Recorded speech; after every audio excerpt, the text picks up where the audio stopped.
due diligence. Okay, so good morning, everyone, once again for joining us for our weekly broadcast. Really excited to be back once again here on a Thursday morning at 10 a.m. Welcome once again to those joining us today. Mr. John Corey, how are you? I'm good. It's September now, and welcome back, or hello, or season 2, or whatever we want to say. Yeah, I think we're on to maybe season 3 possibly now. It ended up being a massive sequel. And morning to Dal Ray, our investor portfolio manager, joining us today. How are you? Yeah, very well, thank you, David. Excellent. So again, absolutely brilliant to have everyone here for our Thursday morning broadcast. So we have revamped this broadcast. The overarching question that I keep asking myself, and this actually came from Mr. Ian Cartmill, who's actually on our advisory board, and one day we were discussing it, and he posed the question: what would make this weekly broadcast unmissable? So what is it that the attendees would say, I need to tune in because, or I need to go to the recording because, and John, that's something that we have been talking back and forward about, and certainly I think when it comes to this type of engagement with people, that is a very, very important question that we hope to obviously answer over the next couple of slides. Yeah, there's a lot of things we could do, and frankly, I'd like to see what the audience wants. And whether you're watching as the recording, you're watching live, if you could start giving us some feedback about maybe things you want us to cover that we just haven't thought of. I'm sure that there's stuff that we don't even think of that would be really on topic. So bring us your ideas. Yeah, absolutely. So going back about 6 months ago, we did do an engagement with the audience. We've actually over 300 people who are registered. Now, they don't all tune in at the same time, obviously, but we have over 300 people who are registered for our weekly broadcast. And we did do a survey. We did get some really good feedback, which was really appreciated regarding topics and different suggestions on how to run the 30-minute segment. We did introduce some of those in the last series, if you want to call it that. So from now to Christmas, we're going to call it another season, if you like. And obviously, some of the things really can't change. We have to talk about the market, what's happening in the world. That's obviously important. We always want to keep having guests come on because there's huge value in bringing people on from their own experiences, their own skill sets. And of course, we'll also mention projects that we have on our platform, which is important. And of course, education is really the overarching aim, if you like, of the broadcast, i.e. we want people to learn. So let me very briefly remind people of our company vision.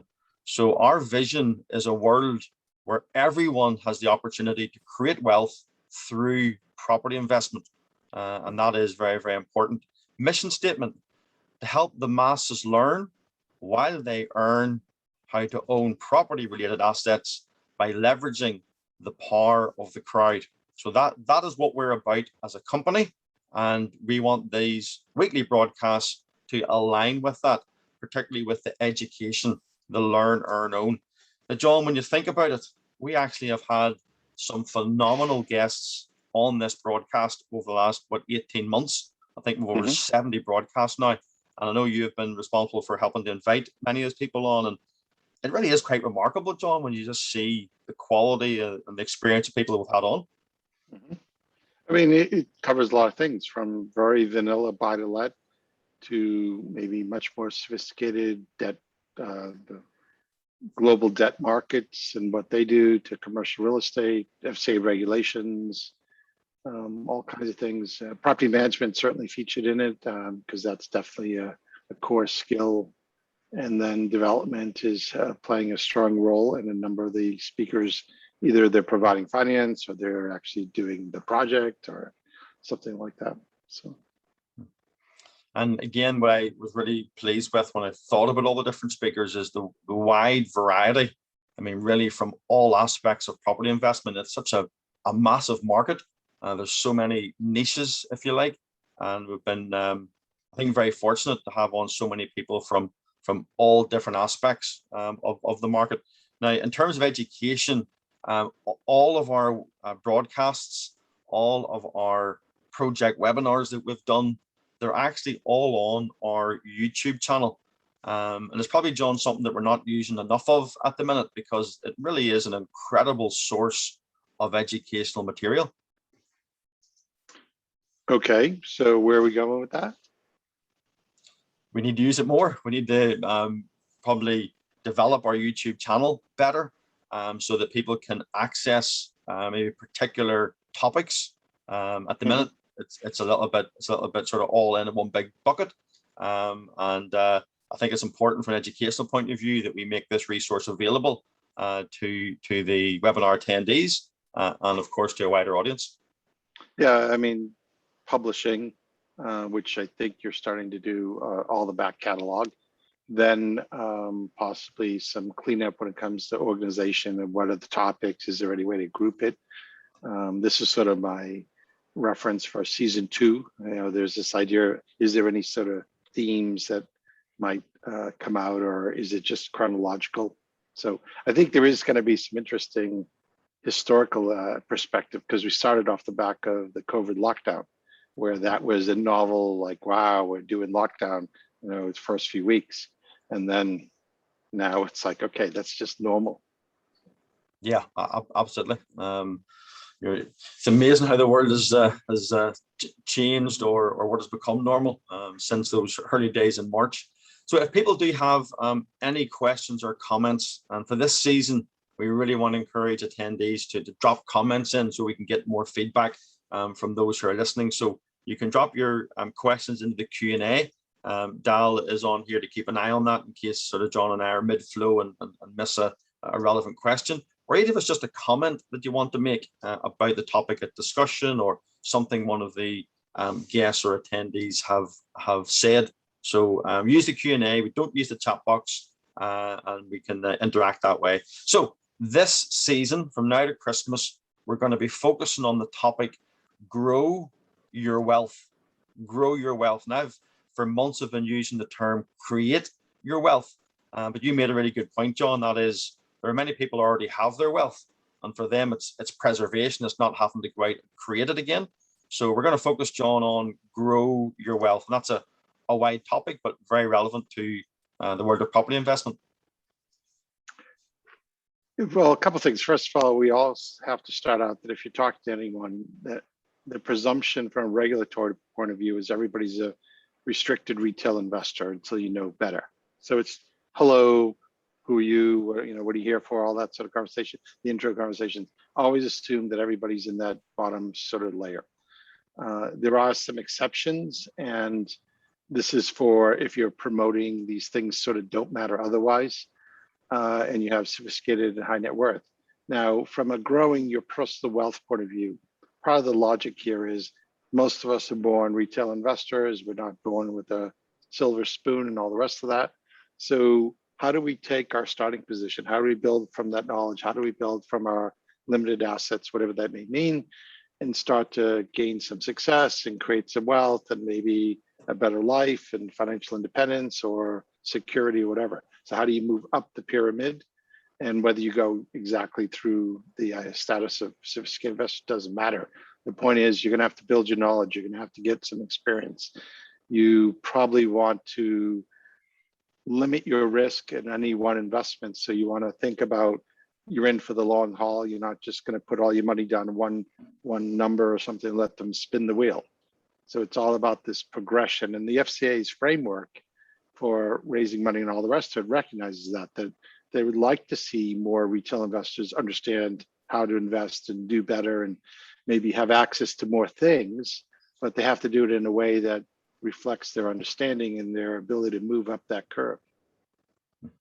So next week, John, I intend to show some of the FCA's comments around that very topic in terms of education and retail investors understanding investment better. It's definitely a focus that they have currently to sort of better educate people in the UK.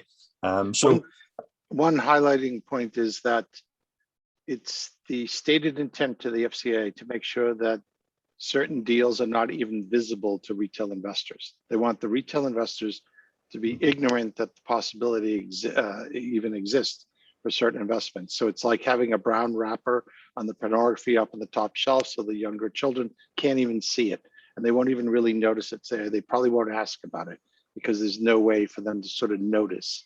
And that's what we do with retail investors in certain promotions. You're not even allowed to know that someone else has an opportunity. And so a path is to how to grow out of that retail restriction and in a logical, sort of pragmatic way, so that you have more choice. Doesn't mean you should take it, but you have more choice. Yeah, no, I think it's a very, very good point you make. And why is this relevant to a broadcast like this? Because if you're a fundraiser and you're thinking about going out to talk to people about your particular project you're raising finance for, you need to be aware of the FCA's view and regulations on the topic of fundraising. And the fact, as John says, there are certain types of deals that you cannot talk to retail stroke restricted investors about. So you need to be aware of that. And that's why it's so important to see what the FCA are saying, understand what's happening in the market. So as we said along the bottom there, just a wee note as a disclaimer, this slide isn't intended to say invest in a Leo crowdfunding platform and property deals and you're going to become from a retail investor up to a high net worth investor. That's not what we're saying. We're saying that most people who are retail restricted investors who are looking at property investment have the aspiration, have the intention, have the desire to at some point in their life become a high net worth individual. And therefore, what we're going to be talking about over the next number of weeks is different aspects of how you grow your wealth through property investment. And of course, I'll argue that property crowdfunding platforms can play a part in that. But even if you already have wealth and you want to grow it, again, we'll be discussing that sort of environment. So if you're starting out on the call today and you are in this restricted retail investor bucket, you're maybe new to property investment, then you got to establish where are you right now, where do you want to be, and then the big thing is your why. What's motivating you? Why is it you want to achieve those things? The Simon Sinek big focus on the why in business, for those of you that know him. That's really key as a starting point. The last point, John, just very briefly, the FCA do have a very clearly defined pathway from retail restricted investor to a sophisticated investor. Do you want to just briefly explain that? Well, a sophisticated investor is essentially any one of 6 criteria, and you can get there through any of those paths. So you only have to cross one. The specific thing I think you're referring to is if you invest in 2 equity raises, so you become a shareholder in 2 independent deals, so they're not the same deal, then you are now moving from restricted retail into sophisticated. That's one of the 6 paths. This is not to say that you should. This is to say that there is a clear path. The FCA is very clear that they would like to see more restricted retail investors grow into a more informed level of investing through practice, through doing. You can do it for small sums. It doesn't mean that suddenly you should go hog wild and just blow your money and everything. It does mean that there is a way that you can move up the curve pragmatically. The same on the debt side. I don't know exact nuances, but as one person put it, if you do 2 debt deals, so 2 debt investments, again, independent, then you're moving up the curve when it comes to your understanding of what it means to invest, what it means to review the documents, what it means to sign the agreement, shareholder agreement or debt agreement, whatever it is. So there's this idea that learn by doing. So learn, earn, own. Well, be an owner in small sums 2 times, and you move into sophisticated. Yeah, and that's something, again, we'll discuss in the weeks ahead. So grow your wealth is our big topic. I should, of course, remind everyone that we're not giving financial advice. Anything John and I have said is not designed to be giving you financial advice. Certainly, if you want that advice, you can go to professional people that can give it. We're just giving you the sort of the market setting, if you like, and the things that are relevant within that. So let's move on to property market update. Dal, I'll bring you in maybe first on this. So we're going to be obviously continuing making sure people are up to date with what's happening in the market. The big thing, Dal, we've been discussing the last couple of days is the two extremes. UK house prices are at the highest on record, and our mortgage rates are at the lowest on record. So very interesting two extremes there. What's your observations on that? Yeah, I mean, data from the Office of National Statistics suggests that UK house prices now on average over 250,000, so up 8% year on year. The biggest growth was in Scotland, so in the last 12 months within the UK. And funnily enough, data would suggest that price inflation in Greater London, so over the last rolling 3 months period, the capital was the only region in the UK to record a fall in prices, so minus 0.3 versus the rest of the UK. And I know that you and I spoke about this, John, why our fundraisers kind of going outside of London now. And you know, these statistics will kind of suggest why. I mean, Rightmove price index. So the portal suggests the average price coming into market in August dipped by about 0.3%.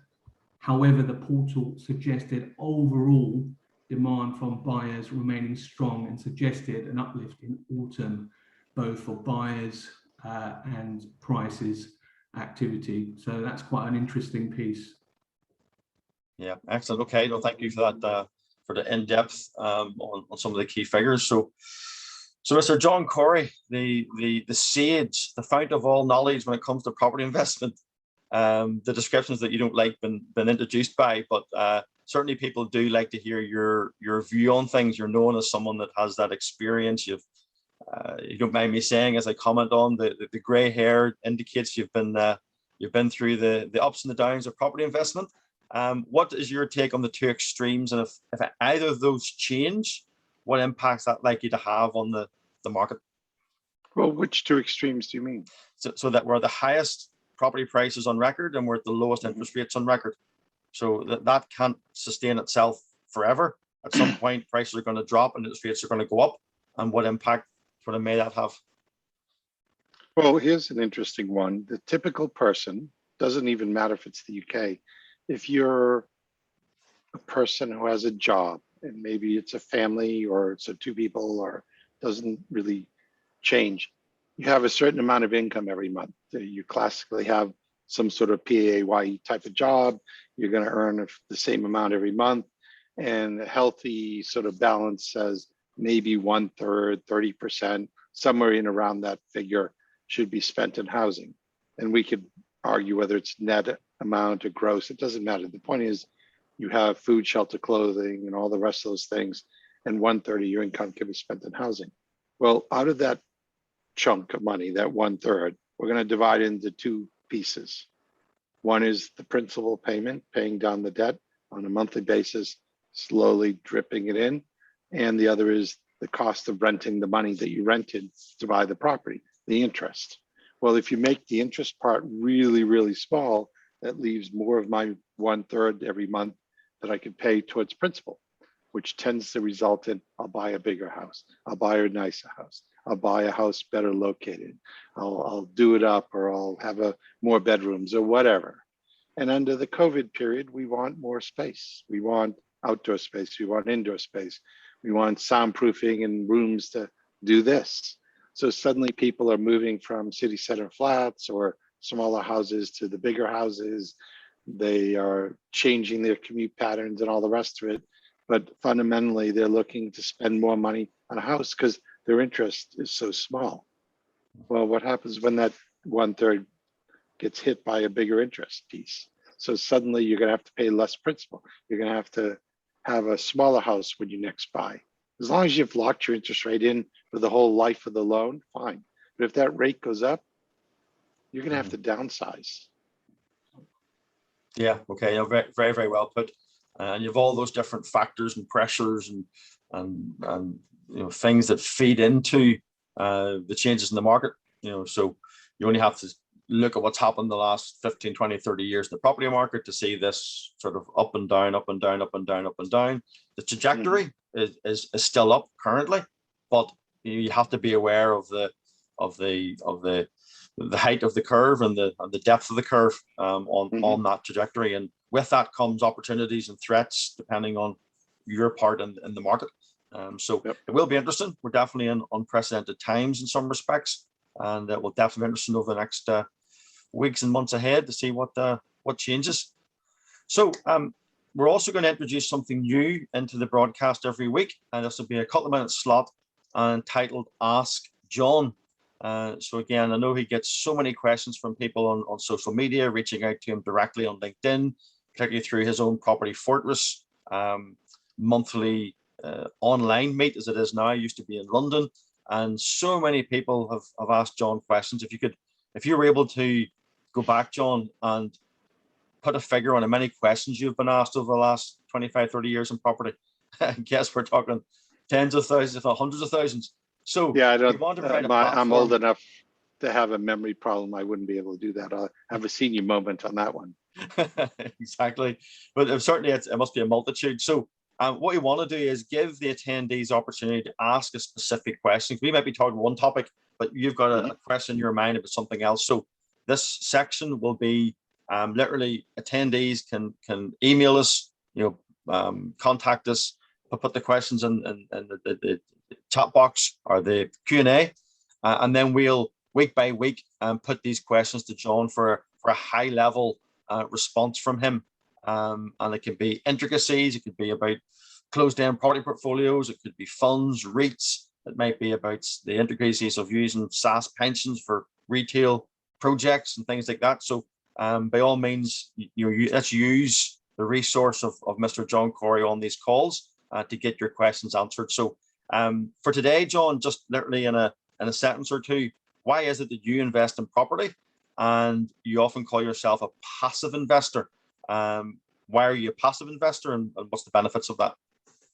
So passive investor means I don't have to be the one that takes the phone call to go sort out the blocked toilet and all the rest of it. Been there, done that, got that t-shirt. Happy not to have to be that person now. It means lower returns than if you're the one in charge, or it should mean that. It's sort of, I'll let someone else drive the bus as long as I get to rent the seat in the back of the bus for the trip. The other side is, as an asset class, real estate's been historically the largest asset class globally. It's a fairly stable asset class, therefore a lot of opportunity to protect your wealth, but it's also a sector where you can have an awful lot of influence. And to some degree, I would say it's simpler than starting a company and the complexities of competing in the open marketplace with a company that you can sort of narrow it down to, like, this one property, we're going to convert it into a 2-bedroom for 1-bedroom, or we're going to just clean it up and paint it and a few other things, make it rent ready. So it's something you can manage, something you can actually influence and you can get good at. It's been around a long time. There's not an awful lot of novelty where you need special education, study AI or whatever else. It's pretty much, most of us could figure it out if you wanted to. And as a passive investor, it's like, I've figured out enough that I can now evaluate whether I think other people are going to be able to handle it. Doesn't mean I always get it right, but it does mean that, someone else is front and center. Okay, no, very good. So again, anyone any questions for upcoming broadcasts, then get your questions into us and you'll have the opportunity to ask John. Really looking forward to this over the next, and even when we get to the end of the segment, it'd be good to go back, John, look at all the questions you've been asked and have those in a bit of a template. We can be fired up on the platform as Q&A and stuff like that. So a lot of benefit in that. Okay, so heading towards the wrap up of our morning broadcast. There will of course be a section on what's happening in the world of Leo crowdfunding, particularly, and property crowdfunding in general. So since we were last on for our broadcast, we've got some really good news about more deals that we've managed to fund. Really excited by the momentum that's starting to build. We're starting to do deals on a more regular basis and at a higher raise amount, which is really, really exciting for the team. So since our last broadcast, we have successfully raised for the Hightown Leyes project. This was Hitesh and Michelle, and they did a JV on this project up in Banbury, projected 20% ROI. We raised the 88,000. I think, Dal, from memory, was it 9 hours? I'm trying to remember. Yes, it was 9 hours, one of the fastest projects that we funded. Yeah, about 9 hours in this. Where again, because we're getting so many now, I'm losing track of which ones were which. This one went well. 27 investors, average investment 3,259, and delighted to get this one over the line. And we look forward to this being built, and we'll of course be monitoring it and updating the investors. This one, Dal, you had a big involvement in as we brought this one to a conclusion. This was Citygate house in Leicester. We originally were doing a minimum of 400k. The principal on this, VJ, decided to take a loan note for 200,000, which meant we only needed 200,000 from the crowd at this stage. So originally it was a 600k raise. There's now a 200k loan note taken. So we've drawn down our first 200k in this, and then there'll be a tranche 2 coming on this. But Dal, you had a lot of contact with the investors on this. This certainly had a lot of interest from investors, given the type of project it is. Yes, so we had a lot of recorded interest, which was great. So we could really knuckle down and contact investors straight away once this project went live, and a lot of interest in terms of the recorded registered interest on the platform, as well as investors directly contacting me. So very important. Prime example on Hightown's, got funded in 9 hours.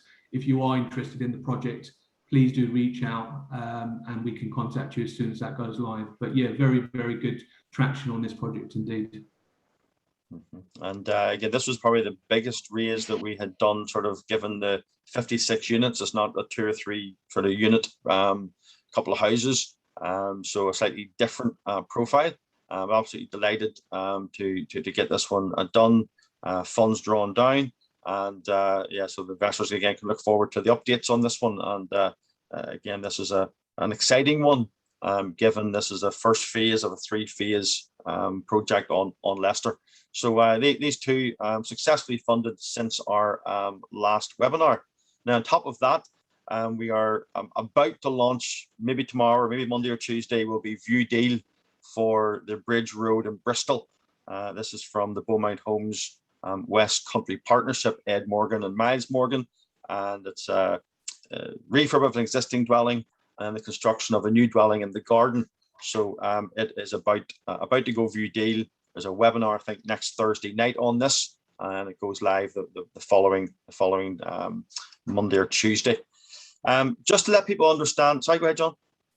So Miles has got like 35 years of experience. He's been through all kinds of property cycles in the UK, and now the company's being run by the next generation down, and they've already raised money, finished projects, sent money back to the investors from crowdfunding. So there's a wealth of experience in this team, and it'd be interesting to see what they have to say about what they're seeing in their market and what they're doing and how they're planning for the future. Yeah, I might have something to say about that in a minute. So that's you probably maybe weren't. I'll share that in a second. So a very, very good point. Very experienced guys. So private raises, just so people understand that we do have the potential to do raises behind the curtain, or privately, as we call it. It means that the raise is prepared in the same way, but it doesn't show on our public facing part of the platform.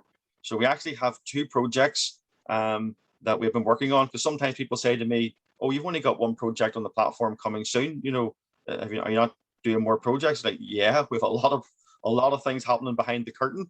And so give you an example of 2, there is 17 units being planned for a affordable housing and ordinary housing up in Cambridgeshire. It is a 380,000 raise. There's 150 on it currently. The investors have been lined up for this one, and this will be completing in the next couple of days. So it's there'll be a £380,000 raise. The guys at Raglan, the tourism project over in Monmouthshire in Wales, they're now under their third tranche. We've already raised 272,000 for them. They've launched another tranche. We've already reached the minimum. They're hoping to get to 200,000. It's at 65 already, so that's actually another completed project. But if anyone wants to know more about the private raises and doing things behind the curtain, then reach out to Dal and he'll be able to take you through that. So just moving to wrap up.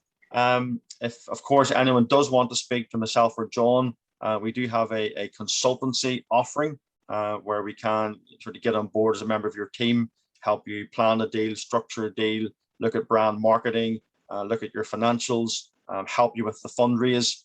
So you can reach out to myself or John on that, and we'll happily have a free conversation with you initially, and then go from there. So what I was saying earlier, John, I've actually managed to get Ed to come on next week as our special guest. So as you say, very, very experienced in the Bristol area. I'll maybe see if Miles is available as well. Probably good to have him on with his years of experience. But we're going to focus on the Bristol area next week and that region of the UK. Hear directly from someone who's been obviously in the business for years. And of course, Ed will also mention a little bit about his new project that's coming up. So that's the topic for next week, if you like, focus on Bristol. And we'll obviously hear more about that part of the market. So any last comments from Dal or John before we wrap up? I think it's going to be interesting to get that regionality, what is going on in Bristol. And I know they've completed 1 or 2 projects during the COVID period that I'm aware of. I was an investor one where, site changes, material issues, cost problems, because materials are now suddenly spiking. So I'm looking forward to hearing what they're seeing actually on the build site. Yeah, no, it'll be very, very interesting. I'm really looking forward to it. And Dal, any last minute comments? No. All good. Okay. So that'll do us for today. That was our first one back after our nice break, and it's good to get back at it again. One other changes I forgot to mention is I'm going to be standing for these rather than sitting. So having been plumped here now for 30 minutes, my legs are a bit sore. I'm looking forward to going for a stretch. But that's just another change that we're making. So, John, can we get to the stage where we get you standing as well, so that we get you exercising more rather than sitting behind your computer all day? Hey, I have an Apple Watch that reminds me to get up, so I'm okay. But if you want to fund one of those desks that goes up and down, I could do that if you want to send large sums of money. Yeah, absolutely. Okay, well, that's us for now. So, listen, thanks everyone for joining us, and tune in again next week. And again, get your questions into John, so we can keep him busy answering a load of questions. Thanks, everyone. Have a great rest of Thursday and great weekend. Bye-bye.